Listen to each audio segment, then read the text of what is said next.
ప్రతి ఎన్నిక ఒక కథ చెప్తుంది. అదొక తీర్పు. ప్రజలు తమ నాయకులతో జరిపే ఒక సంభాషణ అనుకోవచ్చు. ఈరోజు మనం ఆంధ్రప్రదేశ్లోని హిందూపురం నియోజకవర్గం చెప్పిన కథేంటో విందాం. ఇది కేవలం గెలుపోటముల గురించి కాదు, ఆ తీర్పు వెనుక దాగున్న అసలు శక్తులను అర్థం చేసుకునే ప్రయత్నమిది. ఈ సంభాషణ మనకు ఓట్ల రూపంలో కనిపిస్తుంది, కాని దాని లోపల ప్రజల ఆశలు, వాళ్ల ఆవేశాలు, కొన్నిసార్లు కోపతాపాలు అన్నీ ఉంటాయి. ఈ తీర్పును మనం సరిగ్గా అర్థం చేసుకున్నప్పుడే ప్రజాస్వామ్యానికి అసలైన అర్థముంటుంది. -32,597 ఇది కేవలం ఒక అంకె కాదు. హిందూపురంలో వైఎస్సార్ కాంగ్రెస్ పార్టీ అభ్యర్థి ఓటమి తేడా ఇది. ఇది ఫలితం అంటే సమాధానం. కాని ఓటర్లు అడిగిన అసలు ప్రశ్నేంటి? ఈ తీర్పు వెనక ఉన్న కథేంటి?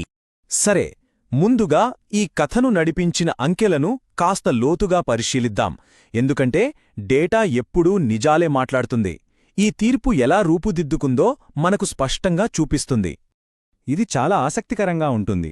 చూడండి, వైఎస్సార్సీపీకి వచ్చిన ఓట్ల సంఖ్య 2019తో పోలిస్తే దాదాపుగా మారలేదు. కాని టీడీపీ ఓట్లు ఏకంగా 15,000కు పైగా పెరిగాయి. దీని అర్థమేంటంటే వైఎస్సార్సీపీ తన ఓటు బ్యాంకును నిలబెట్టుకుంది, కాని టీడీపీ కొత్త ఓటర్లను గెలుచుకుంది. మరి ఎవరా కొత్త ఓటర్లు? వాళ్ళు ఎక్కడ్నించొచ్చారు? ఆ ప్రశ్నకు సమాధానం ఇక్కడుండొచ్చు. పోలింగ్ శాతాన్ని గమనించండి. దాదాపు 8% పెరిగింది. అంటే గతంలో ఓటు వేయని వాళ్లు ఈసారి పెద్ద సంఖ్యలో పోలింగ్ బూతులకు వచ్చారు. మరి వాళ్లంతా దాదాపుగా ఒకే వైపు మొగ్గు చూపారని ఈ లెక్కలు స్పష్టం చేస్తున్నాయి. ఈ కొత్త ఓటర్లే ఇక్కడ ఫలితాన్ని మార్చేశారన్నమాట. ఇది హిందూపురం నియోజకవర్గ సామాజిక స్వరూపం. ఓబీసీలు, ముస్లింలు అధికంగా ఉన్న ప్రాంతం. ఇక్కడి సమీకరణాలు చాలా క్లిష్టంగా ఉంటాయి. ఏ పార్టీ అయినా గెలవాలంటే ఈ వర్గాల నమ్మకాన్ని గెలుచుకోవడం అత్యంత ముఖ్యం.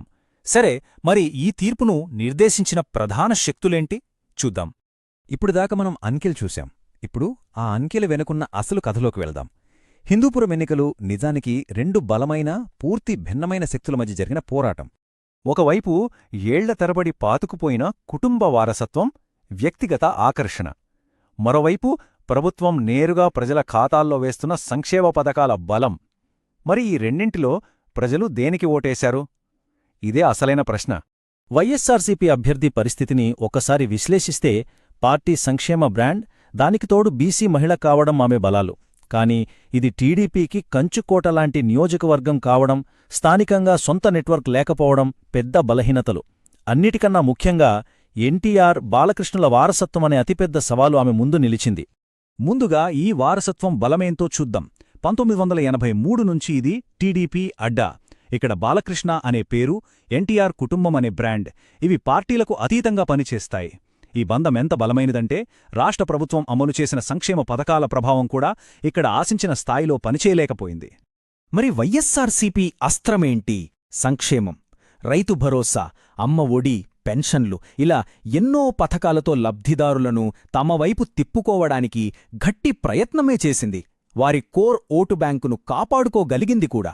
కాని హిందూపురంలో గెలవడానికి ఆ ఒక్క వ్యూహం సరిపోలేదు. ఈ మొత్తం విశ్లేషణకు గుండెకాయలాంటి వాక్యమిది.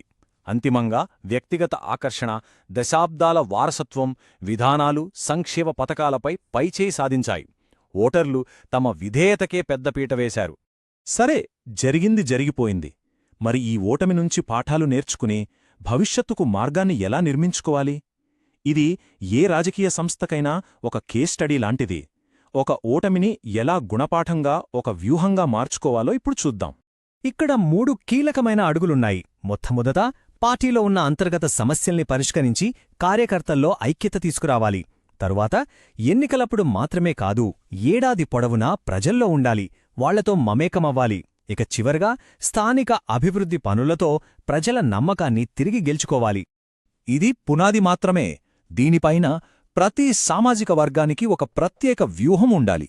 యువతతో ఉద్యోగాల గురించి, మహిళలతో స్వయం ఉపాధి గురించి, రైతులకు భరోసా గురించి, ఇలా ప్రతి ఒక్కరితో వాళ్లకు అర్థమయ్యే భాషలో నేరుగా మాట్లాడాలి. పెద్ద పెద్ద సభల కంటే చిన్న చిన్న సమూహాలతో సమావేశమవడం ఎక్కువ ప్రభావం చూపుతుంది. అయితే ఇక్కడొక కఠినమైన ప్రశ్న కూడా ఎదురవుతోంది. ఓటమి తర్వాత అదే నాయకత్వంతో సంస్థను పునర్నిర్మించగలమా? లేక స్థానికంగా బలమైన మూలాలున్న కొత్త నాయకత్వం అవసరమా?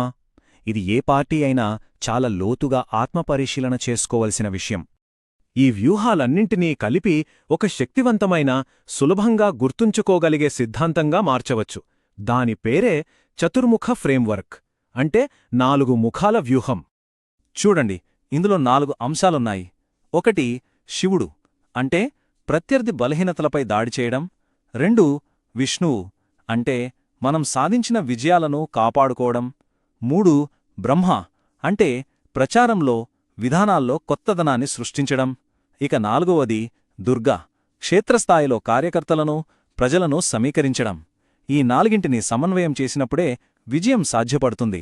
విజయమనేది ఎప్పుడూ 2 రకాల నిర్ణయాల కలయిక. వ్యూహాత్మక నిర్ణయాలు, అంటే ఎవర్ని అభ్యర్థిగా ఎంచుకోవాలి, ప్రజలకు ఏం చెప్పాలి లాంటివి. రెండోవి కార్యాచరణ నిర్ణయాలు, అంటే రోజూ ఏం చేయాలి, ప్రజల దగ్గరికి ఎలా వెళ్ళాలి అనేవి. ఈ రెండింటి మధ్య సరైన సమతుల్యత చాలా ముఖ్యం.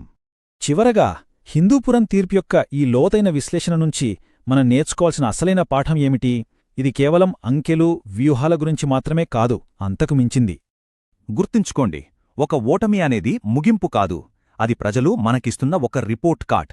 దాన్ని సరిగ్గా చదివి, తప్పులు ఎక్కడున్నాయో తెలుసుకుని వాటిని సరిదిద్దుకుంటే మెరుగైన పాలన అందించడానికి అదొక స్పష్టమైన బ్లూ ప్రింట్ అవుతుంది. ఓటమిని గుణపాఠంగా స్వీకరించడమే నిజమైన నాయకత్వ లక్షణం. అయితే ఒక ప్రశ్న మిగిలిపోతుంది. ఈ సంక్షేమ పథకాల యుగంలో దశాబ్దాలుగా పాతుకుపోయిన వారసత్వ రాజకీయాలను నిజంగా అధిగమించడం సాధ్యమేనా?